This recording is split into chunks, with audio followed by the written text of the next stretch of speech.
Young people come here and they see what horticulture is all about. Outside of the fact they had a garden in the backyard, they don't know much about gardens. This is a very educational garden.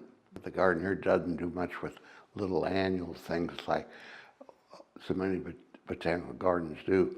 It deals with established trees and shrubs like rhododendrons, azaleas, and maples. It just introduces people to alternative plants that they don't see in a regular botanical garden. Actually, a very bright spot with maybe not as shining out as much as it could be, but you're introducing people to it, so it shines out more and more every year.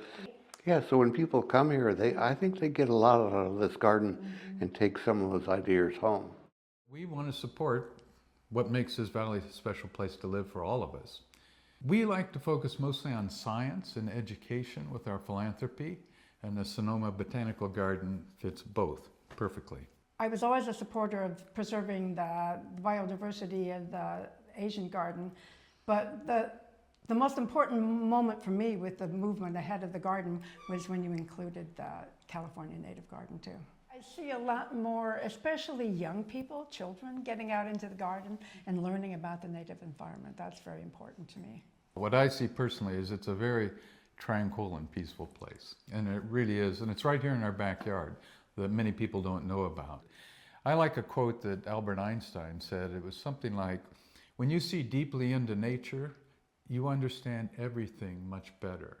And I think this garden kind of exemplifies that in many ways, because I always think of, nature is the foundation of all of our arts, our literature, our science, and frankly, our culture. So coming to the gardens like the botanical gardens, everybody can get something from it. When you think of all of the things that people support in this valley, we forget about the basics, and nature is one of them. It's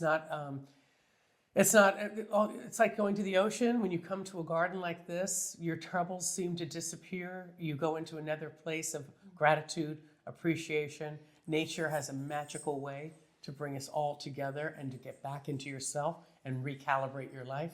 And this is one of those places that we need to support. And when they come through the gates, they realize they're in this incredible natural kingdom. And you can spend an hour here, you can spend an entire day. It's a gorgeous kind of pathway that brings you through exotic, cared for, unique plants that you don't find anywhere else in the county.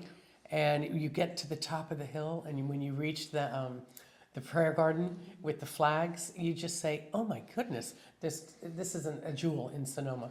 Every time I come here, there's something new and different. Of course, the garden's been here forever, and it's a gem. But it's wonderful that there's more reason to come. And at different times of day, it brings different things for different people. You come for a walk in the morning, it has a certain set of beauty. Afternoon, it's a different set of circumstances, almost like, a famous painter, painting different times of the day with the different lighting. So tonight is a special night. Raise your paddles.